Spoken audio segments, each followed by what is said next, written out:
Maria, halika dito! Huwag mong sabihin nakipagkita ka na naman sa tribong yon. Sinasabi ko na nga ba, paulit-ulit ako nagpapaalala sa'yo na layuan mo yung tribo na yun, Maria. Pero Ama, Walang pero, Maria. Di mo alam kung gaano kasakit ang nangyari sa akin noon, Maria. Ipaalala ko sa'yo kung bakit pinipigilan kita na magkagusto sa tribong yon, Maria.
Dahil sa pangyayaring yun, maraming nawala sa mga tawan ko.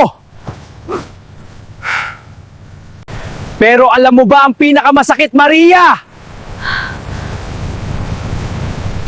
Pinatay ng mga tribong yun ang nanay mo, Maria.